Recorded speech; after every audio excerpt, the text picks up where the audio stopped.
नमस्कार दोस्तों, मैं सुमित कौशिक आपका अपने YouTube चैनल पर एक बार पुनः स्वागत, हार्दिक अभिनंदन। कल हमने समतल दर्पण के बारे में देखा था कि समतल दर्पण क्या होते हैं और उससे बनने वाले प्रतिबिंब की कुछ विशेषताएं हमने देखी थी। आज हम बात करेंगे गोलीय दर्पण की। गोलीय दर्पण क्या होते हैं और उनकी क्या क्या विशेषताएं होती हैं। कल हमने देखा था कि समतल जो दर्पण होता है उनका परावर्तक पृष्ठ गोल होता है। आज यदि हम बात करें गोलीय दर्पण की, गोलीय दर्पण की, तो गोलीय दर्पण क्या होते हैं? गोलीय दर्पण का परावर्तक पृष्ठ क्या होगा? गोल होता है। तो इनका परावर्तक पृष्ठ गोल होता है। इनका परावर्तक पृष्ठ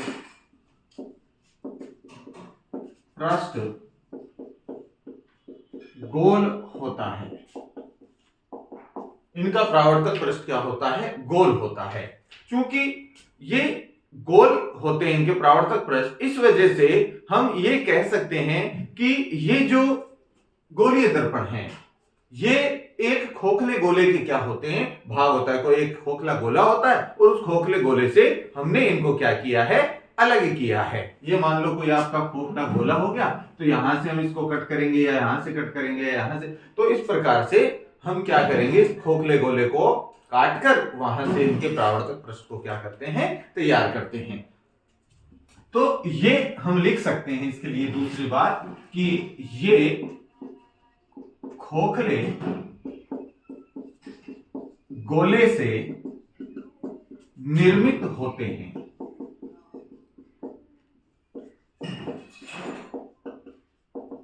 ये खोखले गोले से क्या होते हैं? निर्मित होते हैं। गोलीय दर्पण की यदि बात करें तो दो प्रकार के होते हैं। नंबर एक आता है अवतल दर्पण, अवतल दर्पण, और दूसरा होता है उत्तल दर्पण। एक गोलीय दर्पण अवतल दर्पण और दूसरा जो दर्पण है वो है अवतल दर्पण।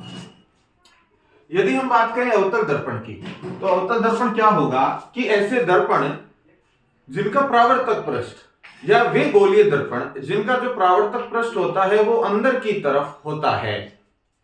ये कोई खोखला भाग हो गया और इसके बाहर की तरफ हमने क्या कर दी? पॉलिश कर दी। तो इनका परावर्तक पृष्ठ कहां हो गया?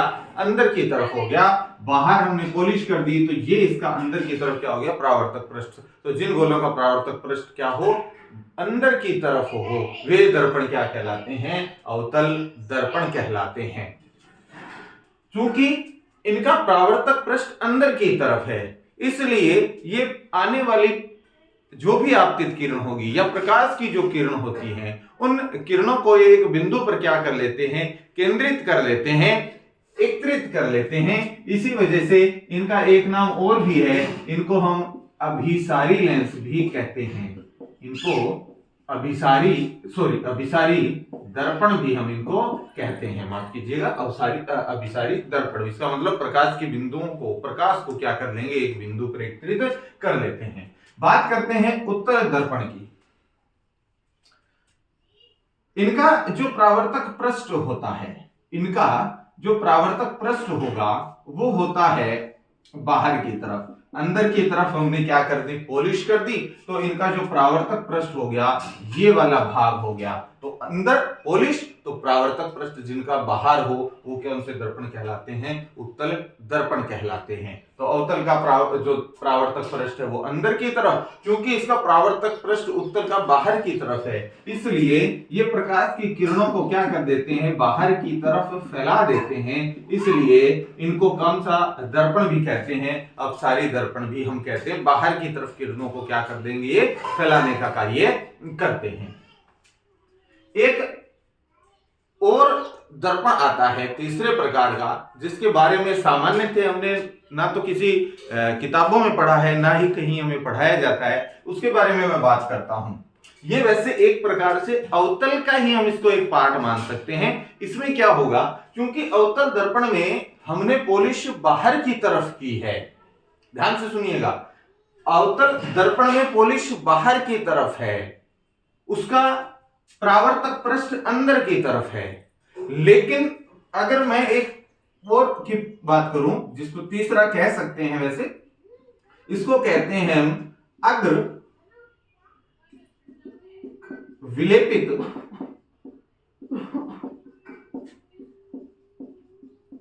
दर्पण, फ्रंट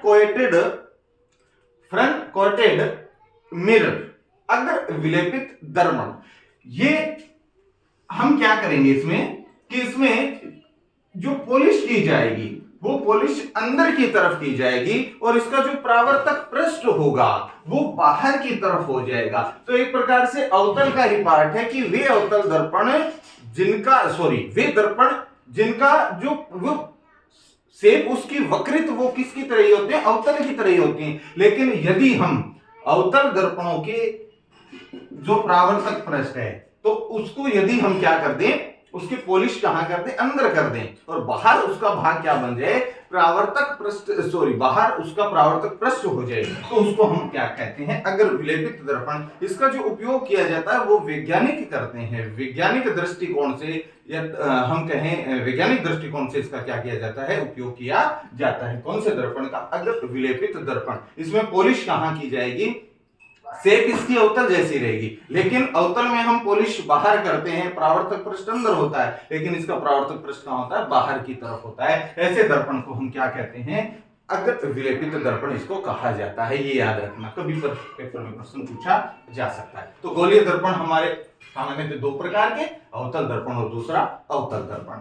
खोखले गोले के ये क्या होते हैं, दोनों भाग होते हैं।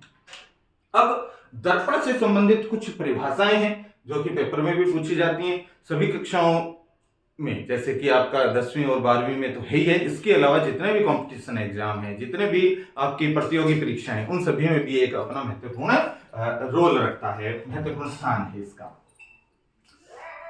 गोलीय दर्पण से संबंधित कुछ क्या हमारी महत्वपूर्ण परिभाषाएं होंगी, उसके बारे में यदि हम चर्चा करें तो उसके बारे में निम्न प्रकार से है, देखिएगा।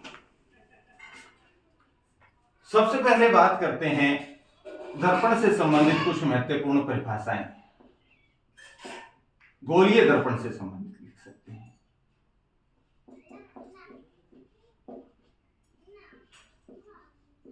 गोलीय दर्पण से संबंधित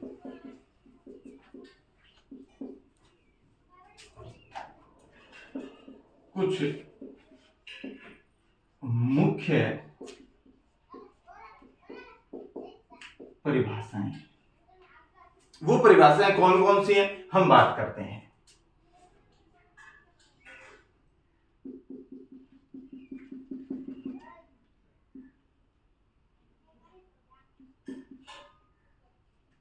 ये अपना एक कौन सा दर्पण है, ये दर्पण है अपना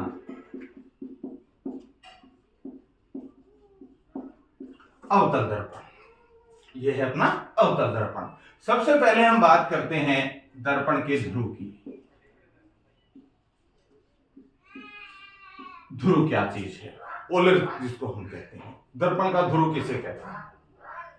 ये जो गोलीय दर्पण का परावर्तक पृष्ठ है, इस परावर्तक पृष्ठ का जो केंद्र बिंदु होगा, बीच में जो बिंदु है, इस गोलीय दर्पण का जो परावर्तक पृष्ठ है, इस परावर्तक पृष्ठ के केंद्र बिंदु को ही हम दर्पण का क्या कहते हैं, ध्रुव कहते हैं। तो यहां अगर लिखना चाहें तो लिख सकते हैं कि गोलीय दर्पण के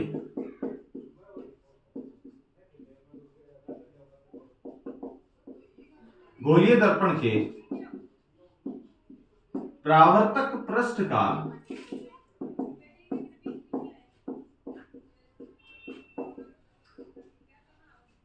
केंद्र बिंदु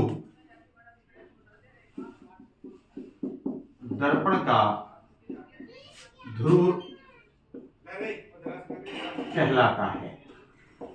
तो ये जो केंद्र बिंदु है, ये दर्पण का ध्रुव है और इसे हम P के द्वारा क्या करते हैं, प्रदर्शित करते हैं। दूसरी बात यदि हम करें तो वक्रता केंद्र, इसे हम C के द्वारा क्या करते हैं, प्रदर्शित करते हैं। वक्रता केंद्र किसे कहते हैं? क्योंकि ये जो परावर्तक पृष्ठ है इस गोलीय दर्पण का, ये किसका भाग लेकर चले, हमने किसका एक अलग पार्ट किया था, तो ये खोखले गोले का क्या लिया था, हमने पार्ट लिया था।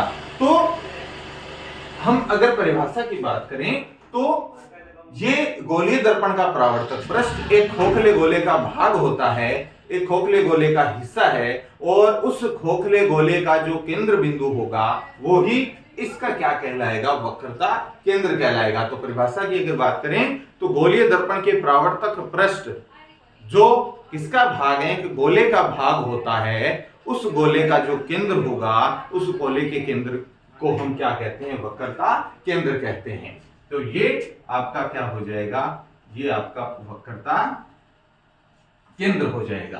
तो गोलीय, या हम लिखेंगे कि गोलीय दर्पण का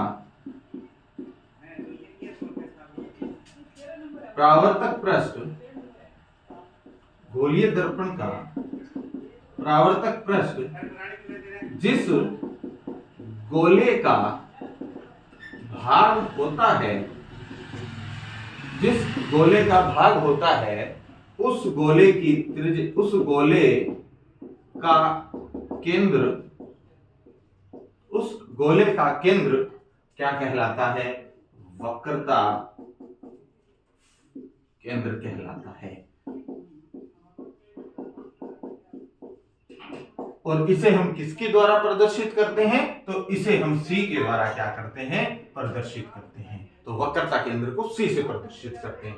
एक और परिभाषा आती है वक्रता त्रिज्या की। तो वही बात कि ये जो गोलीय दर्पण है, जिस गोले का भाग है उस गोले का केंद्र तो उसका वक्रता केंद्र हो गया, और उस गोले की जो भी त्रिज्या होगी वो उसकी क्या कहलाएगी, वक्रता त्रिज्या कहलाएगी। और वक्रता त्रिज्या को हम किससे प्रदर्शित करते हैं, बड़े आर के द्वारा प्रदर्शित करते हैं। तो वक्रता त्रिज्या, तीसरी परिभाषा है आपकी किसकी, वक्रता त्रिज्या की। तो वक्रता त्रिज्या आपकी क्या हो गई, वक्रता त्रिज्या। इससे किससे प्रदर्शित करते हैं, आर के द्वारा प्रदर्शित करते हैं।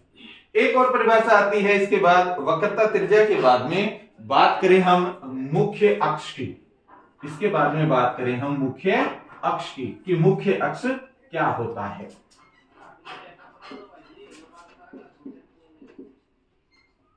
मुख्य अक्ष, मुख्य अक्ष किसे कहेंगे, ये जो दर्पण का ध्रुव है P, इस P को इस C से, वक्रता केंद्र से मिलाने वाली ये जो रेखा है, इस रेखा को ही हम क्या कहते हैं, दर्पण का मुख्य क्या कहते हैं, अक्ष कहते हैं। किस किस को मिला रही है, इस बिंदु P जो कि दर्पण का क्या है, ध्रुव है, इस दर्पण के ध्रुव से इस वक्रता केंद्र C को मिलाने वाली ये जो रेखा है, इस रेखा को ही हम क्या कहते हैं, मुख्य अक्ष कहलाती हैं। तो ये अपनी क्या होगी, रेखा मुख्य अक्ष कहलाएगी। तो इसके बारे में यदि हम लिखें तो दर्पण के ध्रुव को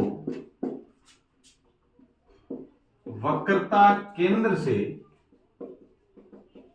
मिलाने वाली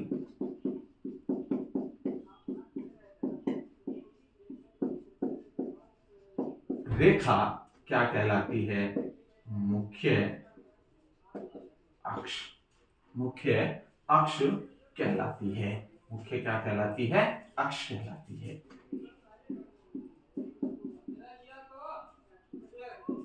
मुख्य अक्ष कहलाती है। उसके बाद में बात करें एक और परिभाषा की, वो है आपका मुख्य फोकस, या इसका नाम है फोकस बिंदु, फोकस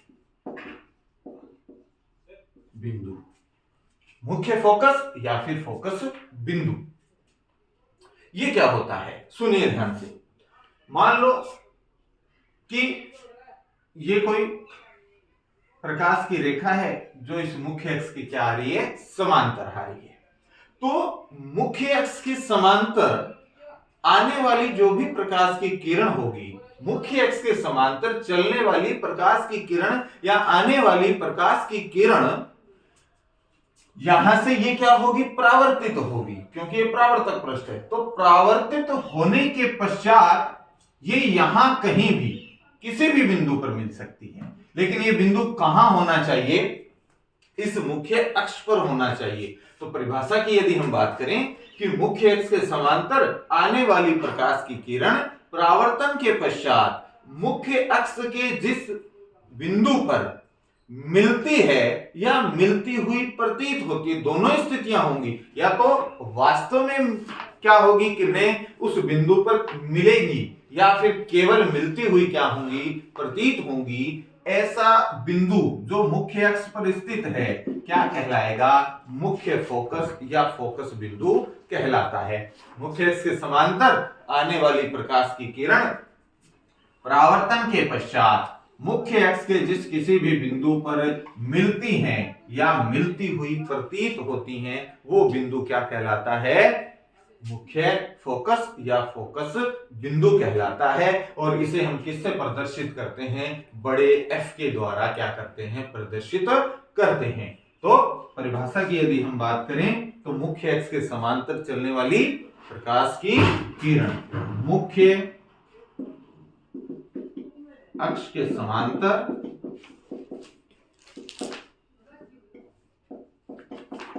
चलने वाली प्रकाश किरण, मुख्य अक्ष के समांतर चलने वाली प्रकाश किरण परावर्तन के पश्चात मुख्य अक्ष के जिस बिंदु पर मिलती है या मिलती हुई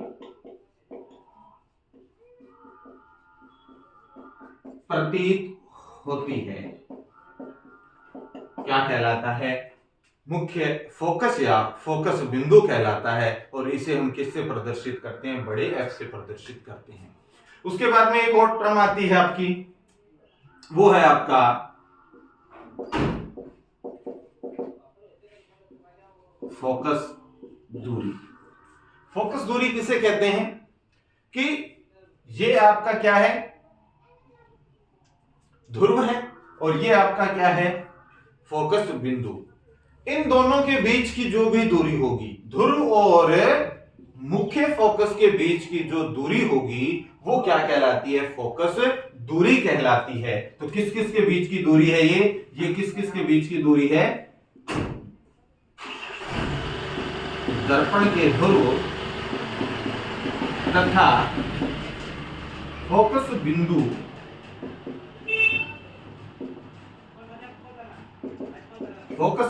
के मध्य की दूरी क्या कहलाती है, फोकस दूरी कहलाती है।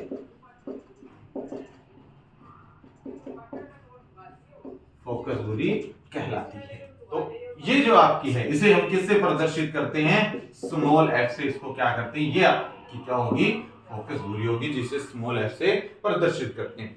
वक्रता त्रिज्या और फोकस दूरी में एक संबंध होता है कि जो फोकस दूरी होगी वो वक्रता त्रिज्या की क्या होगी, दोगुनी होगी। या हम कह सकते हैं कि जो r होगा वो 2f के क्या होगा, बराबर होगा। या हम कहें कि फोकस दूरी f वो वक्रता त्रिज्या r की क्या होती है, आधी होती है। और ये जो सूत्र है ये महत्वपूर्ण है, इससे संबंधित सवाल परीक्षा में पूछे जाते हैं। आपको त्रिज्या दी हुई होगी और फोकस दूरी पूछ ली जाएगी, या फोकस दूरी दी हुई होगी और वक्रता त्रिज्या पूछ ली जाएगी। तो सूत्र हमारा हो गया कि जो f है वो r बट्टे क्या होता है, 2 होता है। इसका मतलब वक्रता त्रिज्या की फोकस दूरी क्या होती है, आधी होती है।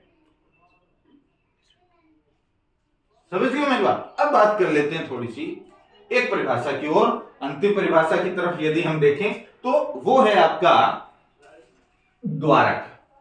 वो क्या है आपका, द्वारक।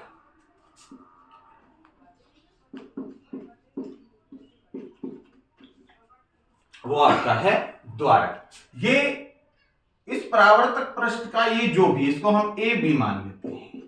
ये जो परावर्तक पृष्ठ है, इस परावर्तक पृष्ठ की ये जो गोलीय सीमा रेखा, ये यहां से यहां तक, इस